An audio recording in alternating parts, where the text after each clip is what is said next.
kind of put anyone in jail if you know what to do. How? You set them up. Does the Bureau practice entrapment a lot? And we get really close. We call it a nudge. A nudge. A nudge. Sometimes you just gotta give them a quick little, just to see what happens. Sometimes you light the fuse and just wait for it to follow. And that's only putting on a fake social media thing to like really get people mad. Alex Jones. Yeah, so we were after him. You are? We did what we wanted. Which was what? Took his money away, chopped his legs off. Gavin O'Blennis is a contracting officer at the CIA. O'Blennis worked for the FBI in 2021 and 2022 in the San Diego office, moved on to Homeland Security where he conducted asylum interviews at the southern border, and now works for the CIA managing multi-million-dollar contracts across government agencies and private sector vendors. I work for, how do I put this without, I'm not supposed to tell people kind of job. If I say intelligence, what do you think? CIA? Yep. Oh, you work for the CIA? I do. That's incredible. I'm a contracting officer. That's amazing. So I deal a lot with like different agencies. We're contracting with like Director of National Intelligence to do stuff. We do Navy, Army, any of them really. I just FBI. I used to work for the FBI, so they threw the FBI at me. They're like, "Here, you used to work there." Oh, I'm permanent.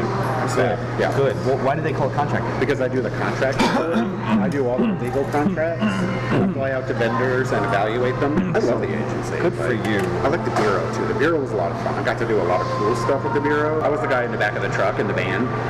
O'Blennis spoke to an undercover Sound Investigations reporter about his work experience involving near entrapment and his employer's involvement with political commentator Alex Jones's legal battles. As long as the Bureau is able to progress far enough to be able to put pro-lifers in jail whenever they want. Yeah. You think that's on the agenda? You can kind of put anyone in jail if you know what to do. How? You set them up. You create the situation to where they have no choice but to act on their impulse. And once they act on that impulse, then we call that entrapment. It's a fine line. Does the Bureau practice entrapment a lot? And we get really close. Not officially. No. We get as close as we can. We get as close as we can to it without doing it. So they can entrap some of these pro-lifers into doing things that they don't... Depending, yeah.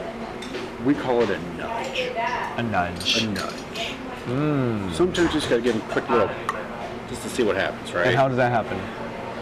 You put a post out there, or you have someone fake profile say something that triggers, that we know is gonna trigger them, right? Like we already know your history.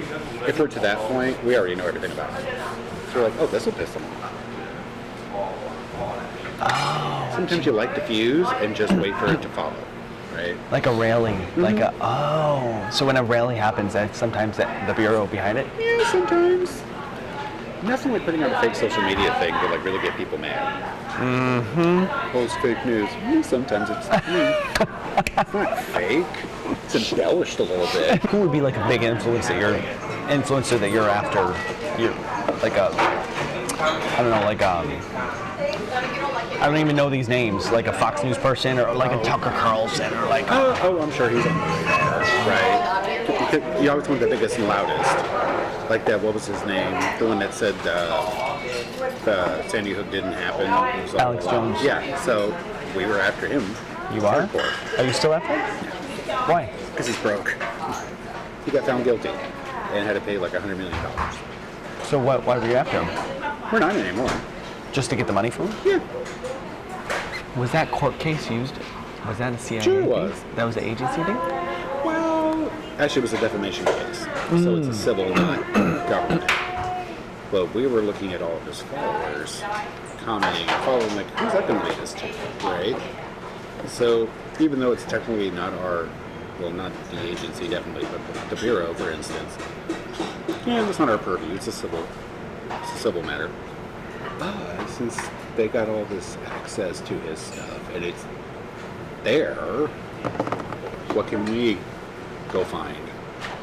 And did you find anything? I can't tell you Oh, we did. But, so, you know, it's just kind of like, you know, realize the opportunity that you have. So with Alex Jones, you were watching him long before anything ended up happening.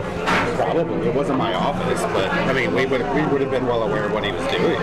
And the goal with him was what? Just to bankrupt him? Oh, pretty much. And we let the families do it. And what? We let the families do it. Were they encouraged to do that by the Bureau? Like nudged? We don't encourage people, But like, we just say there's no federal statute being broken, but you do have the option for a civil case, and it's a pretty good case. nice. In our opinion. So, oh, that makes so much sense. I have a cousin who's a lawyer. So that's a lot of these cases. They're kind of encouraged by the FBI. Yeah, like there's nothing federal law we can do, but civilly, we can go at him that way and chop his legs off. And they did. Yeah. So the FBI was happy. We didn't care. We were like, oh. Basically, the citizens did your job. Yeah. Wow, so you can encourage a civil lawsuit. Not encourage. Educate. What can you do with people like Alex Jones now? Because he's still out there. Yeah. He's still chirping. He can chirp. Are you still watching him? Yeah. Why? We did what we wanted. Which was what? Took his money away. We shut him up for a while. You're never going to shut him up permanently. How, well, unless you put him in prison. But again, he didn't do anything to go to prison. Being ignorant is not a crime, though it should.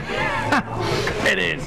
I mean, what? You could bring a nudge. He did incite a riot, like Cheeto. He didn't encourage people to go shoot people. He didn't do anything. Additionally, O'Bleness states that he knows and works with FBI agents who were undercover in the January 6th Capitol riot, estimating about 20 field agents were there undercover. While O'Bleness notes that they were not involved in violence, this appears to be the first admission of undercover FBI agents in attendance. I thought you said that there were FBI agents in the crowd at J6. There always are when there's a big protest in D.C.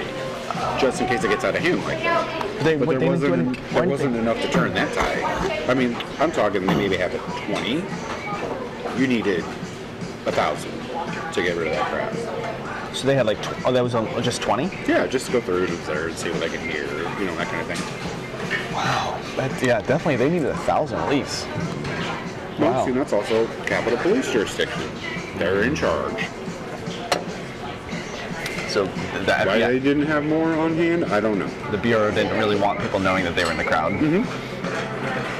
Because that would be overstepping their A bounds. little bit. Do people know that? Why? Did people know that the Bureau was in the crowd? Nope, and probably never will. You know agents that were there? Mm-hmm. Really? The agency now.